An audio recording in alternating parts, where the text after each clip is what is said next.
নিচে এবং উপরে সব মিলিয়ে 22টি রুম, নিচে একটাকে বলা হয় কথিত ডেথ সেল, যেটা যে কত ভয়াবহ।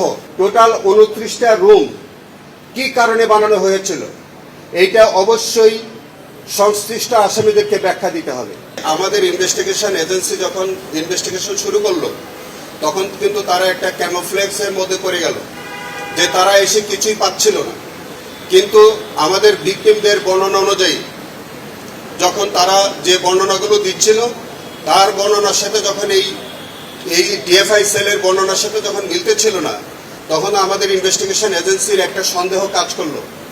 তখন তারা আবিষ্কার করলেন যে কিছু কিছু জায়গায় দেখা গেল পরবর্তীতে দেয়াল দিয়ে এই জায়গাগুলো ঢেকে দেওয়া হয়েছে।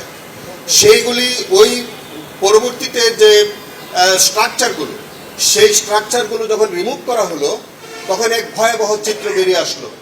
তখন দেখা গেল যে এই ওয়ালগুলো সরানোর পরে দেখা গেল যে অনেকগুলো সেই রুম যেখানে আমাদের এই অমানবিকভাবে আমাদের সেই হতভাগা মানুষগুলোকে দিনের পর দিন রাখা হয়েছে। আপনারা ওখানে দেখেছেন যে নিচে এবং উপরে সব মিলিয়ে 22টি রুম, নিচে একটাকে বলা হয় কথিত ডেথ সেল, যেটা যে কত ভয়াবহ।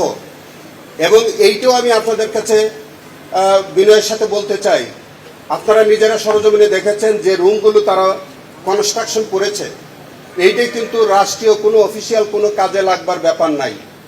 তাহলে টোটাল 29টা রুম কি কারণে বানানো হয়েছিল এইটা অবশ্যই সংশ্লিষ্ট আসামিদেরকে ব্যাখ্যা দিতে হবে।